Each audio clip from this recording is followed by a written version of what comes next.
नमस्ते भैया बहनों। आज हम कक्षा पंचम में हिंदी विषय का पाठ 3 पढ़ेंगे। पाठ का नाम है अपनी वस्तु। ये दो भाई हैं। ये अपनी एक उनकी ज़मीन है, उसके ऊपर उनके आपसी झगड़ा हो रहा है। तो देखिए कि एक महात्मा जी ने उनको कितने प्रेम प्यार से आपस में समझाकर और उनका झगड़ा समाप्त किया है। आइए हम इस पाठ को पढ़ते हैं। एक महात्मा जी कहीं जा रहे थे। मार्ग में उन्होंने एक स्थान पर दो व्यक्तियों को ऊंची आवाज़ में बोलते सुना। दोनों ही हाथों में लठ लिए एक दूसरे के प्राण लेने का उद्यत दिखाई देते थे। एक कहता था कि ये भूमि मेरी है और मैं इसका स्वामी हूँ, मतलब मैं इसका हकदार हूँ, जबकि दूसरा उस भूमि को अपनी बतला रहा था। जब भूमि पर अपना अपना स्वामित्व जतलाने के लिए दोनों ही क्रोध में लाल पीले हो रहे थे, अपने अपने पक्ष में दलीलें दे रहे थे। ये दोनों भाई उस भूमि के लिए लड़ रहे थे और दोनों कह रहे थे मैं इसका हकदार हूँ, मैं इसका हकदार हूँ, और इस बात के लिए झगड़ा कर रहे थे। संत महात्मा तो स्वभाव से ही दयालु एवं परोपकारी होते हैं, सदैव सबका भला ही चाहते हैं। उन्होंने मन ही मन विचार किया कि ये दोनों लड़ाई झगड़ा करके व्यर्थ ही अपने प्राण गंवाने पर तुले हुए हैं। वे उस रास्ते से गुजर रहे थे जहाँ वे दोनों भाई झगड़ा कर रहे थे। तो उन्होंने यूँ सोचा कि क्यों ना मैं इनका झगड़ा समाप्त करूं और इनसे पूछताछ करूं कि ये किस विषय पर झगड़ा कर रहे हैं। अतएव इन्हें समझा बुझाकर शांत करने और इनका आपस में समझौता कराने का प्रयास करना चाहिए। ये सोचकर वे उनके निकट गए और उन्हें संबोधित करते हुए बोले, हे भद्र पुरुषों, तुम लोग कौन हो और आपस में झगड़ा क्यों कर रहे हो? महात्मा जी को देखकर उनमें से एक व्यक्ति बोला, महात्मन, हम दोनों भाई हैं। हमारे पिता ने मरते समय अपने संपत्ति का जो बंटवारा किया था उसके अनुसार इस भूमि का मालिक मैं हूँ। फिर भी ये व्यर्थ ही झगड़ा कर रहा है।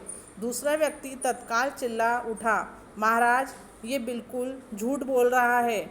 ये भूमि इसके भाग में नहीं बल्कि मेरे भाग में है और ये मेरे भाग में आती है, इसलिए इसका असली मालिक मैं हूँ। ये झूठ मूठी इसे अपनी बतला कर और मुझे डरा धमका कर इसे हड़पना चाहता है।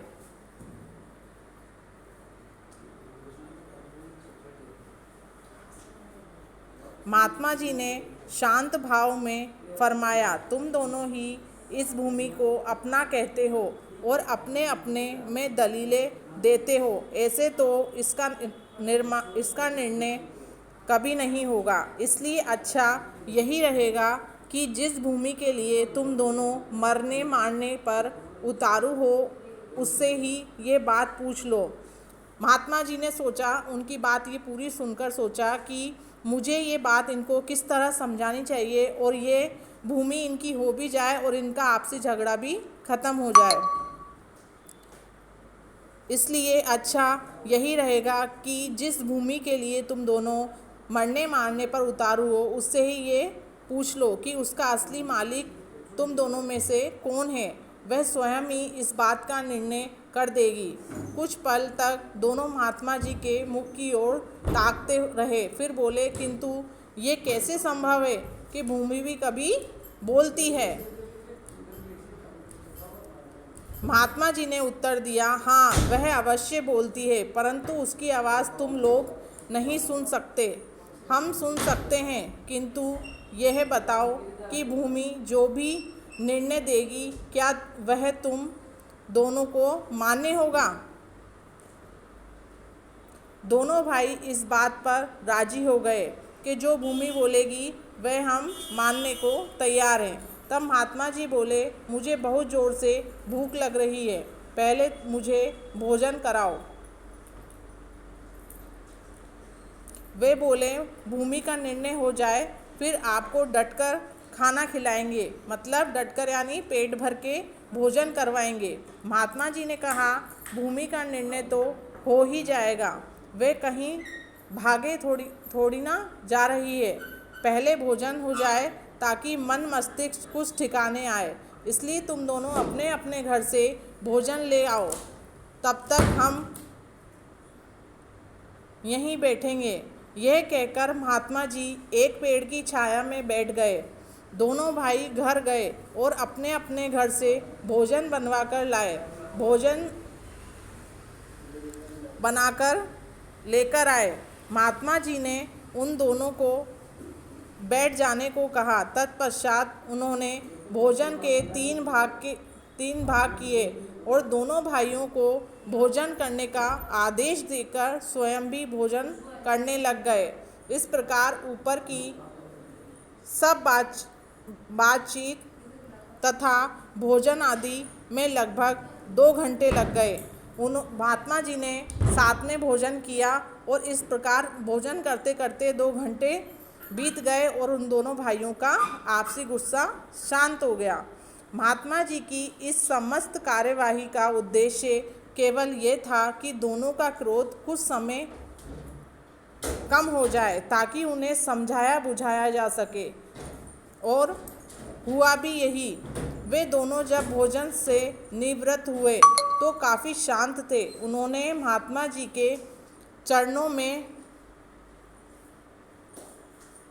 विनय की, महाराज, ये भूमि तो कुछ बोलेगी नहीं, इसलिए आप ही हमारा निर्णय कर दीजिए। जब उनका गुस्सा शांत हुआ तो उन्होंने बोला कि महात्मा जी, ये भूमि तो कुछ बोलेगी नहीं, आप ही हमारा इस चीज़ का निर्णय कर दीजिए कि हम दोनों की भूमि में से ये किसकी है। महात्मा जी ने कहा, हम इस भूमि से पूछकर इसका निर्णय करते हैं। यह कहकर उन्होंने अपना कान भूमि के साथ लगाया, मानो कुछ सुनने का प्रयत्न कर रहे हो।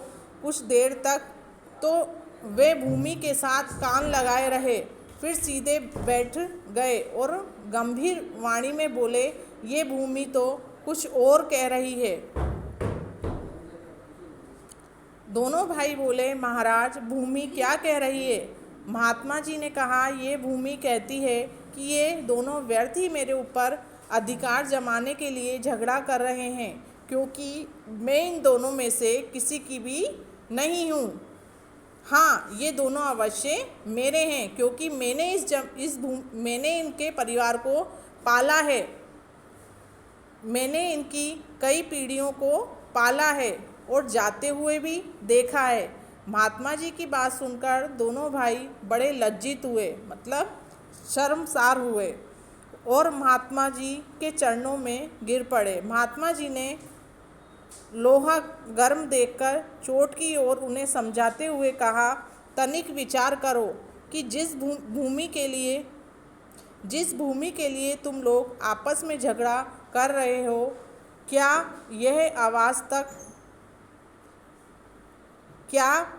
आज तक किसी की बनी है जो तुम लोगों की बन जाएगी? मनुष्य मेरी मेरी कहकर व्यर्थ यत्न करता है, ये नहीं सोचता कि इनमें से कुछ भी मनुष्य का अपना नहीं है। बड़े बड़े छत्रपति राजा भी इन्हें अपना अपना कहकर चले गए, परंतु साथ क्या ले गए?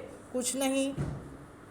वे जैसे खाली हाथ संसार में आए थे, वैसे ही खाली हाथ इस संसार से चले गए। तुम लोग भूमि के इस छोटे से टुकड़े के लिए झगड़ा कर अपने अनमोल जीवन को नष्ट करने पर क्यों तुले हो? ये भूमि ना तुम्हारी है, ना तुम्हारी कभी बनेगी।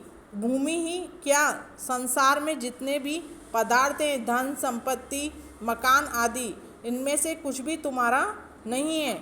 तुम्हारी अपनी वस्तु तो केवल भजन भक्ति और तुम्हारे अच्छे कर्म हैं, जो लोक परलोक के संगी साथी हैं। शेष सब कुछ तो यहीं रह जाता है। अतएव आपस में लड़ने झगड़ने और मनुष्य जन्म के मूल्यवान समय को व्यर्थ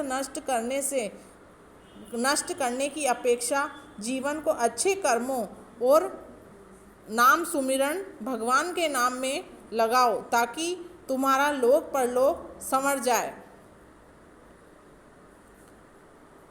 दोनों ने महात्मा जी के चरणों में गिरकर अपनी भूल के लिए क्षमा मांगी। उस दिन से सबके साथ प्रेम का व्यवहार करते हुए, अपने समय को भजन भक्ति में लगाते हुए अपना जन्म सफल करने लगे। इस पाठ से हमें ये शिक्षा मिलती है कि हमें अच्छे कर्म करना चाहिए, भगवान का नाम लेना चाहिए, कभी मेरा मेरा नहीं करना चाहिए।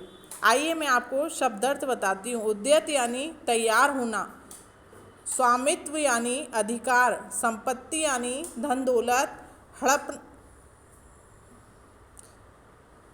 हड़पना यानी गायब कर जाना, अनुचित ढंग से ले लेना।